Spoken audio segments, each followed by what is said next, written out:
नमस्कार मित्रांनो, मी ॲडव्होकेट रघुनाथ कदम. मित्रांनो, सध्या दिल्ली येथे आणि देशातील वेगवेगळ्या शहरांमध्ये, भागांमध्ये कॉकरोच जनता पार्टीचे आंदोलन सुरू आहे. मुख्यतः दिल्ली येथे जंतर मंतरवरती फार मोठ्या प्रमाणात आंदोलन सुरू आहे आणि महाराष्ट्रातल्या, देशातल्या अनेक शहरांमध्येही कॉकरोच जनता पार्टीचे च्या माध्यमातून आंदोलक रस्त्यावर येऊन या सरकारच्या विरोधात निदर्शनं करत आहेत, प्रोटेस्ट करत आहेत.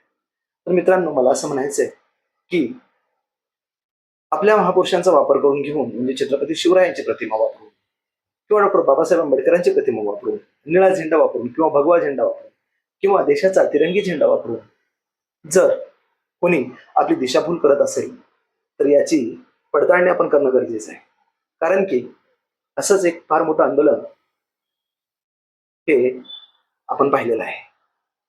अण्णा हजारेंनी केलेलं दिल्लीतलं आंदोलन आपण पाहिलेलं आहे आणि या आंदोलनानंतर भाजप सरकार सत्तेत येऊन भाजप सरकारने आतापर्यंत जनतेची कोणत्या प्रकारे वाट लावलेली आहे आपल्याला सगळं चांगलंच माहिती आहे. आणि या भाजप सरकारला निवडून देण्यामध्ये अण्णा हजारेंचं किती मोठं योगदान राहिलेलं आपण पाहिलेलं आहे. आणि अण्णा हजारेला आपणच पाठिंबा दिला ना, अण्णा हजारेंचं उदो उदो आपणच केला ना. आणि यानंतर देशामध्ये जो भारतीय जनता पार्टीनं जो काय हाहाकार माजवलाय, जनतेचे ज्याप्रमाणे वाट लावलेले आहे त्यावरती अण्णा हजारे मात्र मुग घेऊन गप्प बसलेले आहे, हेही आपण पाहिलेलं आहे. तर माझी मित्रांनो, आपल्या सर्वांना एक विनंती आहे की की आपण कुठल्याही आंदोलनाला जात असताना तर त्याची सत्यता नक्की तपासली पाहिजे की आपण योग्य व्यक्तीच्या मागे आहोत ना. उद्या असं नको व्हायला की जे अण्णा हजारांनी केलं तेच या कॉकरोच जनता पार्टीच्या माध्यमातून होत आहे, असं नको व्हायला. वास्तविक पाहता विद्यार्थ्यांच्या बाजूने आहे.